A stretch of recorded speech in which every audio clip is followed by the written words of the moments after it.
was a great leader because of the sacrifices he made unto his life for the liberation of his people. That's why Martin Luther King is a great leader. Dr. King, the anniversary of the Montgomery bus boycott is December 5th. They had the rally. The night that they had the rally for the Montgomery bus boycott, Dr. King's house was bombed. The children and Coretta were in the house. As early as 1957, when Dr. King wrote his first book, or his second book, Stride Toward Freedom, he was autographing books in Harlem. He was nearly stabbed to death by a black woman in Harlem who was mentally disabled. Dr. King's house was bombed more than once. He was arrested 39. Let me back up and answer this question. How many wives in here? Raise your hands. Wives, girlfriends, raise your hands. If your man was out there doing something that caused some people to throw a bomb in the house when you and the kids were in the house, what would you say to your man? What would you say? Thank God that Dr. King had a strong black woman like Coretta Scott King, who was just as courageous as he was, and whose black did not discourage his civil rights activities. See, most people, and it would have been natural, it wouldn't have been wrong, but it would have been natural for them to say, Martin, what you do is gonna get us and the kids killed. But our people were in the midst of a struggle against racial apartheid and racial terror, and everybody knew what time it was. That's why the Montgomery bus boycott succeeded, because there was a high level of consciousness, because people understood the mission that they were on. They knew they were in a historical moment, and they had what? More than anything else, they had unity. 60,000 black people boycotted those buses for 381 days, the greatest, longest, strongest boycott that was ever successful in the history of the United States.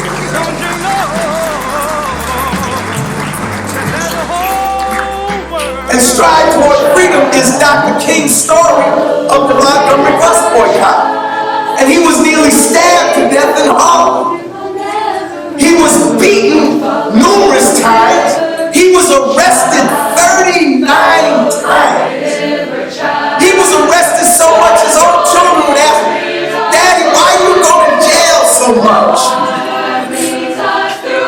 I mean, how many of us could rise to that level of sacrifice? And he didn't just face that danger in the South. He faced it in the North. Dr. King was nearly stoned to death when he marched in Chicago, Illinois. And then he gave the ultimate sacrifice. His life. Dr. King didn't die a natural death. He didn't die in his sleep. He didn't die from disease. He died because there were orders given to people to kill him.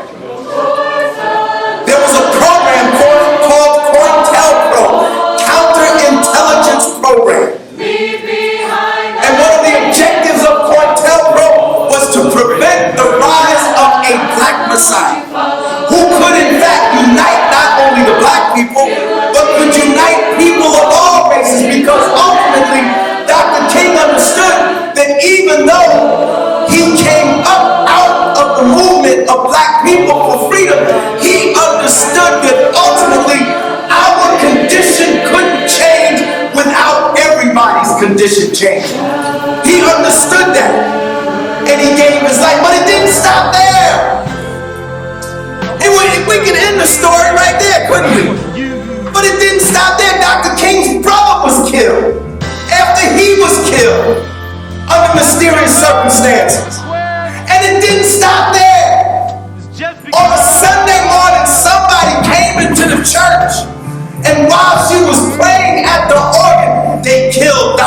King's mother. Did you know that? They shot her dead. This is the level of sacrifice. This is why we are here. We're not here just out of some frivolous celebration. We're here because blood and lives and sweat and tears and treasure and love and hope were laid down so that we could be a freer people today. And if we ever lose sight of that fact, brothers and sisters, then we will have gone astray.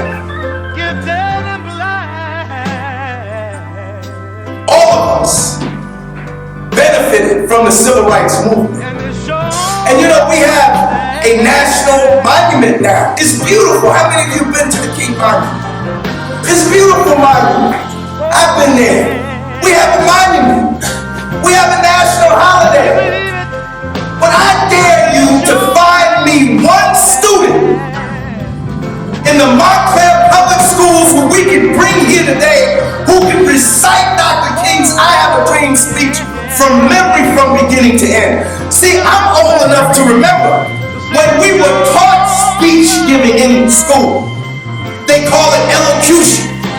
When we had to memorize the Gettysburg Address, when we had to memorize the Declaration of Independence, and we had to stand and deliver in front of the class. We have a national holiday, a national monument, and most of our young people don't know beyond I Have a Dream what Dr. King stood for. Dr. King wrote 6 books: Measure of a Man, Stride Toward Freedom, Strength to Love, Why We Can't Wait, Where Do We Go From Here, Chaos or Community, and Trumpet of Conscience.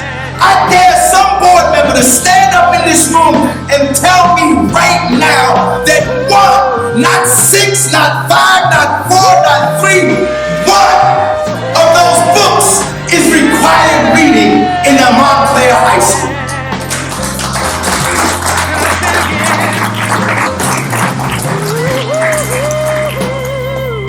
Because if the young people and the old people don't understand what Dr. King stood for, then his holiday will become just another sale day.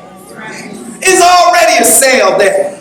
Right now you can pick up the paper, Martin Luther King said, because ultimately in a capitalist society, everything is reduced to market value.